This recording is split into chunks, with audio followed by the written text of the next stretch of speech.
Merci Gérard, merci à toutes et à tous. Alors, vous disposez déjà des textes, des résumés. Je vais donc vous présenter au moins autant le texte que sa démarche. Et pour cela, je crois qu'il faut partir d'un regard synthétique sur le monde tel qu'il va, sur la France telle qu'elle va.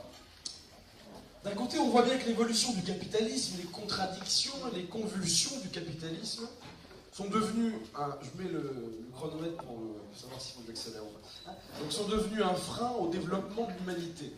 Et en viennent même, disons-le sans faux fuyant, à menacer la vie humaine, à menacer la biodiversité et l'ensemble de notre environnement à une échelle qui n'est pas celle du millénaire. Il y a ainsi plus qu'une actualité, il y a bien une urgence de communisme dans l'ampleur des gâchis, c'est-à-dire ce qu'on pourrait faire et que le capitalisme nous empêche de faire, et l'ampleur des désastres est considérable, tant au plan global qu'à celui des individus pris dans toutes leurs dimensions. Mais le capitalisme et l'ensemble des dominations ne céderont pas leur place d'eux-mêmes. Et c'est le nœud du paradoxe que nous visons à trancher, et du moins à affronter. Il nous faut nous organiser pour mener le combat. Or, en France, pour s'en tenir à cette échelle, nous avons connu l'an passé un revers électoral extrêmement sévère, même si nous conservons 2 groupes parlementaires, ce qui n'était pas du tout acquis. Au-delà, c'est une perspective stratégique de 10 ans qui s'éteint, le front de gauche. On voit bien que la situation du PCF, si rien n'était fait, pourrait devenir extrêmement préoccupante dans un paysage politique en profond renouvellement qui ne compte aucun siège avec affichette réservée au PCF. Résumons. Urgence de communisme d'un côté, mais situation critique inédite pour le PCF de l'autre. Dès lors, l'heure ne pouvait pas être à un Conseil national extraordinaire, c'est-à-dire à la réunion bien souvent de quelques dizaines de camarades, aussi compétents, déterminés, résolus au succès commun qu'ils aient pu être, mais bien à un congrès extraordinaire, c'est-à-dire que face à pareille situation, avec ces 2 volets, urgence de communisme et situation critique inédite pour le PCF, nous avons besoin de l'expérience, de l'intelligence de toutes les communistes, de tous les communistes, d'un congrès extraordinaire. Bienvenue à Laurent Brun et à tous les camarades qui nous rejoignent après.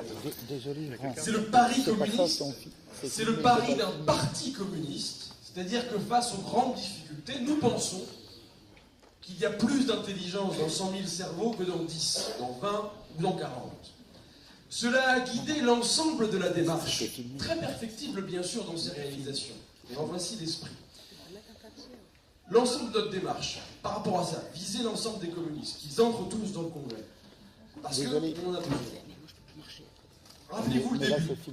Expérimentation avec la consultation, très perfectible bien sûr, et pour essayer de faire en sorte que ce soit le grand nombre des communistes qui décide lui-même de l'ordre du jour du congrès. Démarche d'ampleur qu'on avait lancée au départ. Ensuite, cette démarche, elle a guidé la rédaction de ce texte. Je m'explique. Nous en avons débattu en commission. Mais il est vite apparu à une grande majorité d'entre nous que si nous voulions que les communistes entrent en nombre dans le congrès, on ne pouvait pas simplement le proclamer, il fallait s'en donner les moyens matériels. Ce qui passait aussi par la rédaction d'un texte plus court, il est plus court de 40% par rapport au texte habituel, aussi accessible que possible dans sa structure, et c'est ainsi la forme de thèse relativement courte qui a été retenue pour aider au débat. Je crois que le texte, qu'on en partage ou non l'ensemble des orientations, répond plutôt à cette ambition-là, qui n'est pas un détail, mais qui est bien la condition d'un congrès vraiment utile dans la période que nous vivons, c'est-à-dire un congrès qui permette l'entrée et la participation pleine du grand nombre des communistes. Alors bien sûr, la commission a travaillé avec sérieux, et je ne suis pas d'ailleurs toujours certain que les qualificatifs que parfois on trouve dans la presse soient si mérités, mais c'est à l'appréciation de chacun. Quoi qu'il en soit, ce texte sérieux travaillé par la commission, enrichi par les contributions individuelles, les débats organisés dans les fédérations, enrichi par le Conseil national lui-même, ne se veut pas autre chose qu'une étape dans le congrès des communistes. Car, rappelons-le, ce sont les communistes qui feront ce congrès extraordinaire, en y apportant leur libre point de vue, leurs réflexions, leurs idées, leur colère aussi.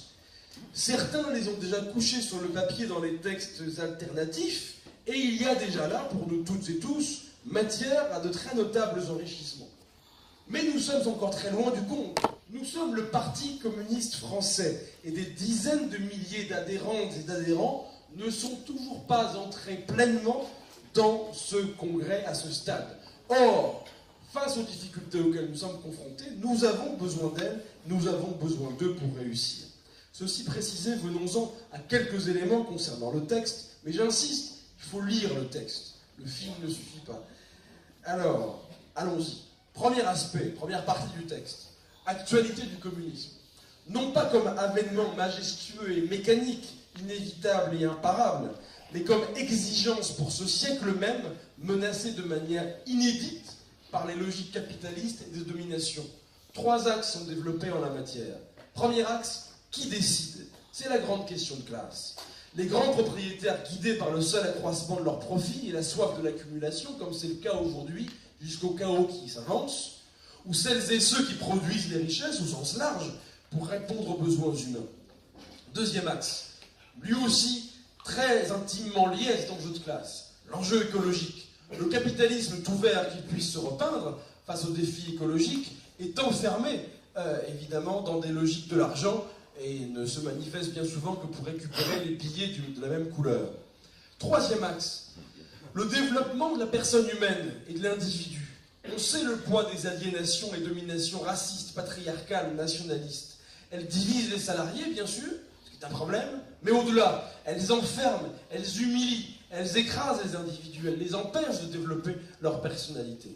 Nous n'oublions pas, pour notre part, la phrase du manifeste du Parti communiste, le libre développement de chacun est la condition du libre développement de tous. Deuxième partie, tracer des chemins révolutionnaires dans la France de notre temps.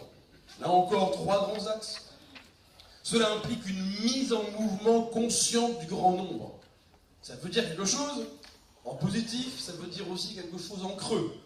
En creux, ça veut donc dire pas le populisme, fut-il de gauche, qui est donc un leader charismatique qui guide un peuple passif suivant son berger. Non. Nous voulons une mise en mouvement consciente du grand nombre, ce qui implique bien sûr de travailler au développement d'une conscience des intérêts communs de classe, et au-delà même, au vu du développement du capitalisme, dont l'essor sénile ne profite qu'à une partie très réduite de la population. Nous avons donc à rassembler l'ensemble de la classe, mais au-delà même. Je regarde le temps, c'est bon. Bien, donc, mise en mouvement, donc développement de la conscience, mais développement aussi de la confiance dans la capacité de succès de l'initiative populaire, qu'il s'agit de conforter, de pousser le plus loin possible, d'une manière dynamique, avec un apport communiste spécifique, qui pourrait par exemple viser à faire grandir 5 transformations révolutionnaires stratégiques, si je propose le texte, dans la production et le travail, en matière écologique, contre l'ensemble des dominations, autour des services publics et en offensive sur le front de l'argent. Deuxième axe, à la conquête des pouvoirs, au pluriel. À l'heure où ceux-ci se concentrent dans un nombre de mains minuscules, nous faisons le pari inverse. Le pouvoir d'État, qui est loin d'être mort, est bien sûr important, mais il faut l'envisager à toutes les échelles et partout où il se niche, notamment dans les entreprises. Troisième axe, enfin, pleinement communiste, pleinement rassembleur pour de nouvelles majorités politiques, parce que du bilan de la dernière phase stratégique décennale, nous tirons notamment la leçon qu'il faut garder au mouvement populaire sa primauté et sa souplesse, et donc marier initiative communiste et front au pluriel de rassemblement souple, surtout dans cette période d'instabilité politique. Enfin, pour faire cela, nous avons besoin de transformer considérablement le Parti communiste français. Alors oui, on le dit souvent, on le fait un peu, mais là je crois que la conscience qu'il faut changer beaucoup de choses dans notre fonctionnement est largement partagée. Il nous faut donc travailler ensemble au quoi et au comment. Le texte propose plusieurs propositions dont il ne faut pas sous-estimer l'ambition.